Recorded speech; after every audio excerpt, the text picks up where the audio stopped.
बिस्मिल्लाहिर्रहमानिर्रहीम अस्सलाम वालेकुम friends and welcome back to my YouTube channel English Booster. तो दोस्तों, लेक्चर नंबर 14 के साथ आपकी खिदमत में हाजिर हूँ, जिसमें हम केसेस ऑफ पर्सनल प्रोनाउंस को डिस्कस करेंगे। यानी पर्सनल प्रोनाउंस के कितने केसेस हैं और कौन कौन से हैं। तो टाइम को वेस्ट किए बिना शुरू करते हैं। Cases of personal pronouns. Friends, how many cases of personal pronouns are there in English. English में पर्सनल प्रोनाउन की कितनी केसेस है। फ्रेंड्स, जैसे कि हमारी पिछली लेक्चर नंबर 9 में हमने नाउन केसेस को पढ़ा था, जिसमें हमने ये पढ़ा था कि इंग्लिश में नाउन की 3 केसेस हैं। तो as the noun has 3 cases, the pronoun also has 3 cases. तो जिस तरह नाउन की 3 केसेस हैं, उसी तरह प्रोनाउन की भी 3 केसेस हैं। क्यों? क्योंकि प्रोनाउन का काम होता है टू रिप्लेस अ नाउन। यानी प्रोनाउन जो है ये नाउन की जगह पर इस्तेमाल होता है। तो जब नाउन की 3 केसेस है, तो प्रोनाउन की भी कितने केसेस होंगे? 3 केसेस। तो नाउन के वो 3 केसेस कौन-कौन से थे? तो नाउन के वो 3 केसेस जो थे, वो पहला जो था वो सब्जेक्टिव या नॉमिनेटिव केस था। दूसरा जो था वो ऑब्जेक्टिव या एक्यूजेटिव केस, और तीसरा जो था वो पॉसेसिव या जेनेटिव केस। तो जिस तरह नाउन के ये 3 केसेस हैं, सब्जेक्टिव या नॉमिनेटिव, ऑब्जेक्टिव या एक्यूजेटिव, पॉसेसिव या जेनेटिव, तो इसी तरह प्रोनाउन की भी ये 3 केसेस हैं। Subjective pronoun. Friends, what is a subjective pronoun? Subjective pronoun कौन सा प्रोनाउन होता है? जैसे कि नाम से जाहिर है, सब्जेक्टिव। तो a pronoun that is used as a subject. A pronoun यानी वो प्रोनाउन दैट इज यूज्ड जो कि इस्तेमाल हुआ हो एज द सब्जेक्ट, यानी बतौर सब्जेक्ट। तो जब कोई नाउन बतौर सब्जेक्ट इस्तेमाल हुआ हो, तो उसको हम सब्जेक्टिव प्रोनाउन कहते हैं। और सब्जेक्ट क्या होता है? सब्जेक्ट, जैसे कि हमारी पिछली लेक्चर्स में हमने डिस्कस किया है कि सब्जेक्ट वो होता है जिसके बारे में कुछ कहा जाए, या वो जो किसी जुमले के अंदर कोई एक्शन परफॉर्म करे, यानी कोई काम करे, तो उसको हम सब्जेक्ट कहते हैं। तो जब कोई नाउन बतौर सब्जेक्ट इस्तेमाल होता है, तो उसको हम सब्जेक्टिव प्रोनाउन कहते हैं। फॉर एग्जाम्पल, मिसाल के तौर पर जुमला देखे, he is an honest man. He is an honest man. तो इस जुमले में लफ्ज ही जो है ये क्या है? प्रोनाउन है। क्यों? क्योंकि ये किसी नाउन की जगह पर इस्तेमाल हुआ है। तो जो लफ्ज़ किसी नाउन की जगह पर इस्तेमाल हुआ हो, तो उसको हम प्रोनाउन कहते हैं। और यहाँ पर प्रोनाउन ही जो है ये बतौर सब्जेक्ट इस्तेमाल हुआ है। बतौर किस चीज़ इस्तेमाल हुआ है? बतौर सब्जेक्ट। क्यों? क्योंकि इसके बारे में कुछ कहा गया है। क्या कहा गया है? Is an honest man. तो जिसके बारे में कुछ कहा जाए, वो क्या होता है? सब्जेक्ट। तो यहाँ पर प्रोनाउन ही जो है ये सब्जेक्ट है। यानी प्रोनाउन का कौन सा केस है? सब्जेक्टिव केस है। जिस तरह के हमने पढ़ा था ना, नाउन का सब्जेक्टिव या नॉमिनेटिव केस। नाउन का सब्जेक्टिव या नॉमिनेटिव केस वो होता है जब कोई नाउन बतौर सब्जेक्ट इस्तेमाल हो जाए। तो जब कोई प्रोनाउन बतौर सब्जेक्ट इस्तेमाल हो जाए, तो उसको हम सब्जेक्टिव प्रोनाउन कहते हैं। तो जिस तरह नाउन बतौर सब्जेक्ट इस्तेमाल हो सकता है, इसी तरह प्रोनाउन भी इस्तेमाल हो सकता है। क्योंकि नाउन का जो काम होता है, वो काम प्रोनाउन का भी होता है। क्यों? क्योंकि प्रोनाउन जो होता है, ये इस्तेमाल होता है नाउन की जगह पर। तो जो काम नाउन का होगा, वही काम प्रोनाउन का भी होगा। तो जब कोई नाउन बतौर सब्जेक्ट इस्तेमाल हो सकता है, तो प्रोनाउन भी इस्तेमाल हो सकता है। तो इस सेंटेंस में ही जो है, ये सब्जेक्टिव प्रोनाउन है। और जिस तरह मैंने बताया था कि सब्जेक्ट जो होता है, ये अक्सर सेंटेंस के शुरू में आता है। तो यहाँ पर ही जो है ये सब्जेक्टिव प्रोनाउन है, तो इसलिए ये सेंटेंस के शुरू में आया है। दूसरा सेंटेंस देखें, we are playing cricket. We are playing cricket. तो इसमें लफ्ज़ वी जो है ये प्रोनाउन है। क्यों? क्योंकि ये भी किसी नाउन की जगह पर इस्तेमाल हुआ है। और यहाँ पर ये प्रोनाउन जो है ये बतौर सब्जेक्ट इस्तेमाल हुआ है। क्यों? क्योंकि यहाँ पर प्रोनाउन वी जो है ये एक्शन परफॉर्म कर रहा है। क्या कर रहा है? एक्शन। तो वो जिस वो जिसके बारे में कुछ कहा जाए, या जो जुमले में कोई एक्शन परफॉर्म करे, तो वो क्या होता है? सब्जेक्ट। तो यहाँ पर वी जो है ये एक्शन परफॉर्म कर रहा है, तो यहाँ पर ये क्या हो गया? सब्जेक्ट। तो यहाँ पर प्रोनाउन वी जो है ये बतौर सब्जेक्ट इस्तेमाल हुआ है, तो ये क्या हो गया? Subjective pronoun. तो सब्जेक्टिव प्रोनाउन वो होता है जो बतौर सब्जेक्ट इस्तेमाल होता है। यानी जब कोई प्रोनाउन बतौर सब्जेक्ट इस्तेमाल हो जाए, तो उसको हम प्रोनाउन का सब्जेक्टिव केस या सिंपली सब्जेक्टिव प्रोनाउन कहते हैं।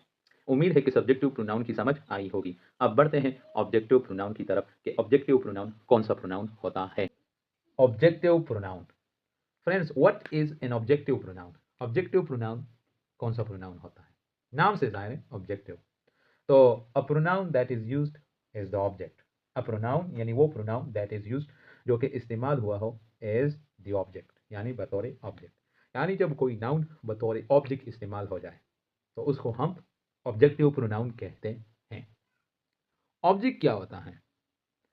तो हमारी पिछली लेक्चर्स में हमने डिस्कस क्या है कि object is a word that receives an action, यानी ऑब्जेक्ट वो होता है जो एक्शन को रिसीव करता है, यानी जिस पर काम वाकया हो जाए तो उसको हम ऑब्जेक्ट कहते हैं।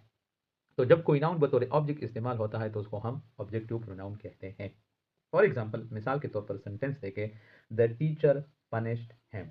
द टीचर पनिश्ड हिम यानी उस्ताद ने उसे सजा दे दी। तो यहां पर द टीचर जो है, द टीचर ये सब्जेक्ट है, यानी एक्शन परफॉर्म कर रहा है।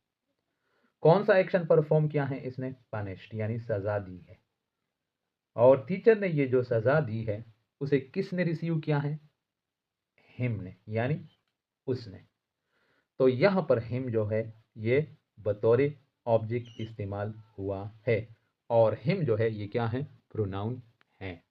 तो जब कोई प्रोनाउन बतौर ऑब्जेक्ट इस्तेमाल हो जाए तो उसको हम ऑब्जेक्टिव प्रोनाउन कहते हैं। जैसे कि यहाँ पर प्रोनाउन हिम जो है ये बतौर ऑब्जेक्ट इस्तेमाल हुआ है, यानी इसने, टीचर ने जो एक्शन किया है उसे हिम यानी उसने रिसीव किया है। तो यहाँ पर ये क्या है? ऑब्जेक्ट है।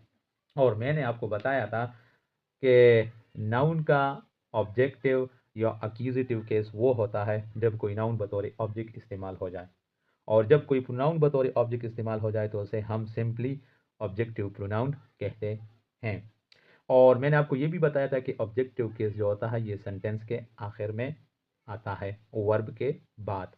तो यहाँ पर देखे प्रोनाउन हिम जो है ये ऑब्जेक्टिव प्रोनाउन है, इसलिए ये सेंटेंस में आखिर में आया है वर्ब पनिश्ड के बाद। तो जो सब्जेक्टिव प्रोनाउन होता है वो सब्जेक्टिव नाउन की तरह सेंटेंस के शुरू में आता है, और जो ऑब्जेक्टिव प्रोनाउन होता है वो ऑब्जेक्टिव नाउन की तरह सेंटेंस के आखिर में आता है। दूसरा सेंटेंस देखिए, ही चीटेड अस। ही चीटेड अस यानी उसने हमें धोखा दिया। तो यहाँ पर ही जो है, ही जो कि प्रोनाउन है, तो यहाँ पर प्रोनाउन ही जो है ये बतौर सब्जेक्ट इस्तेमाल हुआ है। क्यों? क्योंकि यहाँ पर इसने एक्शन परफॉर्म किया है। कौन सा एक्शन परफॉर्म किया है? धोखा दिया है, चीटेड। तो चीटेड वर्ब हो गया, ही सब्जेक्ट हो गया, और अस जो है, अस ये ऑब्जेक्ट हो गया। क्या हो गया? ऑब्जेक्ट। और अस जो है ये क्या है? प्रोनाउन है। तो जब प्रोनाउन बतौर ऑब्जेक्ट इस्तेमाल हो जाए तो उसको हम ऑब्जेक्टिव प्रोनाउन कहते हैं। यानी यहाँ पर सब्जेक्ट ही ने जो एक्शन किया है, जो धोखा दिया है, जो चीट किया है, उस एक्शन को किसने रिसीव किया है? अस, यानी हमने। तो अस जो है ये क्या हो गया? ऑब्जेक्ट। तो ये क्या है? ऑब्जेक्टिव प्रोनाउन है। और ऑब्जेक्ट के हवाले से एक बात और जहन में रखें कि ऑब्जेक्ट उन सेंटेंसेस में आएगा जिसमें एक्शन हुआ होगा। जिन सेंटेंसेस में एक्शन हुआ होगा उसमें ऑब्जेक्ट आएगा। जिन सेंटेंसेस में एक्शन हुआ ही नहीं हो तो उसमें ऑब्जेक्ट नहीं आता, क्योंकि ऑब्जेक्ट वो होता है जो एक्शन को रिसीव करता है। जब किसी सेंटेंस में एक्शन नहीं हुआ हो तो उसमें ऑब्जेक्ट कहाँ से आएगा? तो ऑब्जेक्ट उन सेंटेंसेस में आएगा जिनमें एक्शन हुआ हो। जिनमें एक्शन नहीं हुआ हो, सब्जेक्ट के बारे में कुछ बताया गया हो, तो उसमें ऑब्जेक्ट नहीं आएगा। Possessive pronoun. Friends, what is a possessive pronoun? Possessive pronoun कौन सा प्रोनाउन होता है? फ्रेंड्स, हमारी पिछली लेक्चर में हमने नाउन का पोजेसिव केस पढ़ा था, आपको याद होगा। तो नाउन का पोजेसिव केस वो होता है जो कब्जा, ताल्लुक या मलकियत जाहिर करने के लिए इस्तेमाल होता है, और उसकी पहचान ये है, नाउन की पोजेसिव केस की पहचान ये है कि उसके बाद या तो एपोस्ट्रोफी आएगा या एपोस्ट्रोफी प्लस एस दोनों आएंगे। तो like a possessive noun, a possessive pronoun is a pronoun that is used to show possession, ownership or relationship. तो possessive noun की तरह possessive pronoun वो pronoun होता है that is used जो कि इस्तेमाल होता है to show possession यानी जाहिर करने के लिए। क्या जाहिर करने के लिए? possession यानी कब्जा, ownership यानी मलकियत, और relationship यानी ताल्लुक। तो वो pronoun जो ताल्लुक, कब्जा या मलकियत जाहिर करने के लिए इस्तेमाल हो जाए तो उसको हम possessive pronoun कहते हैं।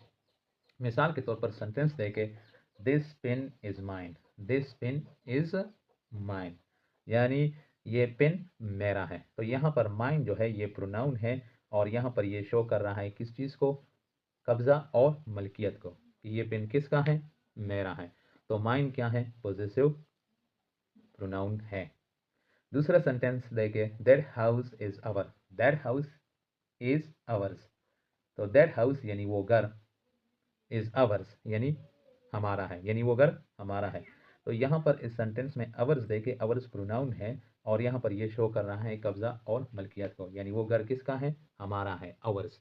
तो अवर्स जो है प्रोनाउन है, यहाँ पर ये कब्जा और मलकियत को जाहिर कर रहा है, तो ये क्या हो गया, ये भी पॉजेसिव प्रोनाउन हो गया। फ्रेंड्स, हमने पढ़ा कि नाउन की 3 केसेस है, सब्जेक्टिव, ऑब्जेक्टिव और पोसेसिव। इसी तरह प्रोनाउन की भी 3 केसेस हैं, सब्जेक्टिव, ऑब्जेक्टिव एंड पोसेसिव, क्योंकि दोनों का काम जो है फंक्शन सेंटेंस में वो सेम है। क्योंकि प्रोनाउन जो है वो नाउन की जगह पर इस्तेमाल होता है, तो जो काम नाउन का होगा वो प्रोनाउन का भी होगा। तो जिस तरह नाउन की 3 केसेस हैं, उसी तरह प्रोनाउन की भी 3 केसेस हैं, सब्जेक्टिव, ऑब्जेक्टिव और पोसेसिव। तो जो सब्जेक्टिव प्रोनाउन होता है, subjective pronoun replaces the noun used as the subject. तो जो सब्जेक्टिव प्रोनाउन है, ये उस नाउन की जगह पर आएगा जो बतौर सब्जेक्ट इस्तेमाल हुआ। ठीक है, सब्जेक्टिव प्रोनाउन जो है ये उस नाउन को रिप्लेस करेगा, उस नाउन की जगह पर इस्तेमाल होगा जो नाउन बतौर सब्जेक्ट इस्तेमाल हुआ हो। और जो ऑब्जेक्टिव प्रोनाउन है, objective pronoun replaces the noun used as the object. तो जो ऑब्जेक्टिव प्रोनाउन है ये उस नाउन को रिप्लेस करेगा, उस नाउन की जगह पर इस्तेमाल होगा जो बतौर ऑब्जेक्ट इस्तेमाल हुआ हो। और पोजेसिव प्रोनाउन जो है रिप्लेसेस अ पोजेसिव नाउन। तो जो पोजेसिव प्रोनाउन है ये पोजेसिव नाउन को रिप्लेस करता है, यानी पोजेसिव प्रोनाउन जो है ये उस नाउन की जगह पर इस्तेमाल होगा, उस नाउन को रिप्लेस करेगा जो कि बतौर पोजेसिव इस्तेमाल हुआ हो कब्जा, ताल्लुक या मलकियत जाहिर करने के लिए। तो फ्रेंड्स, ये है टेबल ऑफ पर्सनल प्रोनाउंस, यानी जितने भी पर्सनल प्रोनाउंस है उनका टेबल है, टेबल की शक्ल में दिए गए हैं। ठीक है, तो इस टेबल में हमारे साथ फर्स्ट कॉलम में जो है ये पर्सन्स हैं, यानी first person, second person and third person. और दूसरी कॉलम में हमारे साथ सब्जेक्टिव प्रोनाउंस हैं, तीसरी कॉलम में हमारे साथ पोजेसिव प्रोनाउंस हैं और चौथे कॉलम में हमारे साथ ऑब्जेक्टिव प्रोनाउंस हैं। और सब्जेक्टिव के अंदर हमारे साथ सिंगुलर एंड प्लूरल, यानी सिंगुलर सब्जेक्टिव प्रोनाउन और प्लूरल सब्जेक्टिव प्रोनाउन। इसी तरह पोजेसिव के अंदर भी हमारे साथ सिंगुलर पोजेसिव प्रोनाउन और प्लूरल पोजेसिव प्रोनाउन। इसी तरह ऑब्जेक्टिव के अंदर भी हमारे साथ सिंगुलर ऑब्जेक्टिव प्रोनाउन और प्लूरल ऑब्जेक्टिव प्रोनाउन। तो हमारे साथ जो फर्स्ट पर्सन है, फर्स्ट पर्सन यानी जो कि स्पीकर होता है, तो उसके जो सब्जेक्टिव प्रोनाउन है वो आई और वी है, यानी आई बतौर सिंगुलर इस्तेमाल होता है और वी बतौर प्लूरल इस्तेमाल होता है। इसी तरह पोजेसिव अगर हम देखें फर्स्ट पर्सन का, तो आई का पोजेसिव केस जो है माई और माइन है। इसी तरह वी का पोजेसिव केस आवर या आवर्स। इसी तरह ऑब्जेक्टिव प्रोनाउंस में देखें तो आई का ऑब्जेक्टिव केस हमारे साथ मी है और वी का हमारे साथ क्या है, अस है। ठीक है, तो मी जो है ये आई का ऑब्जेक्टिव केस है और अस जो है ये वी का ऑब्जेक्टिव केस है। इसी तरह सेकंड पर्सन के लिए जो प्रोनाउन इस्तेमाल होता है वो यू इस्तेमाल होता है। तो यू जो है ये बतौर सिंगुलर भी इस्तेमाल होता है और बतौर प्लूरल भी। और इसी तरह यू का पोजेसिव केस देखें तो यू का पोजेसिव केस यूअर या यूअर्स, यूअर या यूअर्स। तो ये बतौर सिंगुलर और बतौर प्लूरल सेम होता है। और यू का ऑब्जेक्टिव केस जो है ये सिंगुलर में भी यू है और प्लूरल में भी यू है। इसी तरह थर्ड पर्सन के लिए जो प्रोनाउन इस्तेमाल होते हैं बतौर सब्जेक्ट वो ही, शी, इट। ही जो है ये मेल के लिए इस्तेमाल होता है, शी जो है फीमेल के लिए इस्तेमाल होता है और ये जो है ये थिंग्स विदाउट लाइफ यानी बेजान चीज़ों के लिए इस्तेमाल होता है। और ये सिंगुलर है, ये क्या है, सिंगुलर है, एक के लिए इस्तेमाल होते हैं। जबकि इन सब का प्लूरल जो है ये दे है। ठीक है, यानी अगर मेल, फीमेल या थिंग्स विदाउट लाइफ एक से ज़्यादा हो तो हम क्या इस्तेमाल करेंगे, उनके लिए दे इस्तेमाल करेंगे। तो ही का पॉजिटिव केस जो है ये हिज है। ठीक है, शी का पॉजिटिव केस हर है, इट का पॉजिटिव केस इट्स है। इसी तरह दे का पॉजिटिव केस देयर या देयर्स है, देयर या देयर्स है। ठीक है, इसी तरह ही का ऑब्जेक्टिव केस हिम है, शी का ऑब्जेक्टिव केस हर है और इट का ऑब्जेक्टिव केस इट है, यानी इट का ऑब्जेक्टिव और सब्जेक्टिव दोनों सेम है। और दे का ऑब्जेक्टिव केस देम है। तो ये जो सब्जेक्टिव प्रोनाउंस हैं ये सेंटेंस के शुरू में आते हैं, ये बतौर सब्जेक्ट इस्तेमाल होते हैं, यानी I, we, you, he, she, it, they, ये सेंटेंस के शुरू में आएंगे बतौर सब्जेक्ट। जबकि ये जो ऑब्जेक्टिव प्रोनाउंस है, me, us, you, him, her, it, them, ये ऑब्जेक्टिव प्रोनाउंस हैं और ऑब्जेक्ट आपको पता है कि सेंटेंस के आखिर में आता है, तो ये सेंटेंस के आखिर में आएंगे। Friends, possessive pronouns are of two kinds, यानी पोजेसिव प्रोनाउन जो है ये दो किस्म के हैं। Number one, those such is my, our, your, her, their, they are used with nouns and do the work of adjectives। तो ये जो पोजेसिव प्रोनाउंस है, ये जो my, our, your, her, their, इनको हम पोजेसिव प्रोनाउंस कहते हैं, ये असल में पोजेसिव प्रोनाउंस नहीं है। ये नाउन के साथ इस्तेमाल होते हैं, नाउन से पहले उस नाउन को मॉडिफाई करने के लिए, यानी एडजेक्टिव का काम देते हैं, तो इनको हम पोजेसिव एडजेक्टिव कहेंगे। ये पोजेसिव प्रोनाउन नहीं है, बल्कि क्या है, पोजेसिव एडजेक्टिव्स हैं, क्योंकि ये नाउन के साथ इस्तेमाल होते हैं, नाउन से पहले उसको मॉडिफाई करने के लिए, तो ये क्या हो गए, पोजेसिव एडजेक्टिव्स। जिस तरह के सेंटेंस देखे, दिस इज़ माई बुक, ये मेरी किताब है, तो इसमें बुक नाउन है, बुक नाउन है, और यहाँ पर माई आया है बुक के बारे में मालूमात देने के लिए। तो यहाँ पर माई ने क्या किया है, हमें मालूमात दी है बुक के बारे में, और बुक क्या है, नाउन है। तो जो नाउन के बारे में मालूमात दे वो क्या होता है, वो एडजेक्टिव होता है। तो यहाँ पर माई जो है ये एडजेक्टिव है, पॉजिटिव एडजेक्टिव है, ठीक है। क्योंकि यहाँ पर जब नाउन आया है बुक, तो फिर प्रोनाउन का क्या काम, नाउन और प्रोनाउन तो एक साथ नहीं आ सकते, या तो नाउन आएगा या प्रोनाउन आएगा। तो यहाँ पर माई जो है ये प्रोनाउन नहीं है, बल्कि ये पॉजिटिव एडजेक्टिव है। अगर इस सेंटेंस को हम इस तरह लिखें कि this book is mine, this book is mine, तो फिर यहां पर माइन जो है ये क्या है, ये पॉजिटिव प्रोनाउन है। माइन जो है ये क्या है, पॉजिटिव प्रोनाउन है, जबकि माई जो है ये नाउन से पहले इस्तेमाल होता है, तो इसलिए ये पॉजिटिव एडजेक्टिव हो गया। इस तरह दूसरा सेंटेंस देखे, दीज आर योर बुक्स, तो यहां पर नाउन बुक्स आया है, ठीक है, और इससे पहले यूअर आया है, और यूअर जो है ये मॉडिफाई कर रहा है, मालूमात दे रहा है हमें बुक्स के बारे में, तो यूअर जो है ये क्या हो गया, एडजेक्टिव हो गया। क्यों, क्योंकि इसने नाउन बुक्स को मॉडिफाई किया है, ठीक है। और यहाँ पर ये शो कर रहा है पोजीशन, कब्जा और मलकियत को, तो इसलिए इसको हम क्या कहेंगे, पॉजिटिव एडजेक्टिव, पॉजिटिव प्रोनाउन नहीं, पॉजिटिव एडजेक्टिव। तो ये जो है, ये माई, अवर, यूअर, हर, देयर वगैरह, ये जब नाउन से पहले इस्तेमाल हो जाए कब्जा, ताल्लुक या मलकियत जाहिर करने के लिए, तो इनको हम क्या कहेंगे, पॉजिटिव एडजेक्टिव्स। पॉजिटिव प्रोनाउंस जो होते हैं, पॉजिटिव प्रोनाउंस ये वर्ब के बाद आते हैं, पॉजिटिव प्रोनाउंस जो होते हैं ये वर्ब के बाद आते हैं। जैसे कि यहाँ पर देखें, दिस बुक इज माइन, तो यहाँ पर माइन जो पॉजिटिव प्रोनाउन है, ये वर्ब इसके बाद आया है। तो उम्मीद है दोस्तों कि आज की लेक्चर की समझ आई होगी। तो आज के लिए यहाँ तक काफ़ी था, मुलाकात होगी अगली वीडियो में, तब तक के लिए खुदा हाफिज़, goodbye and see you soon.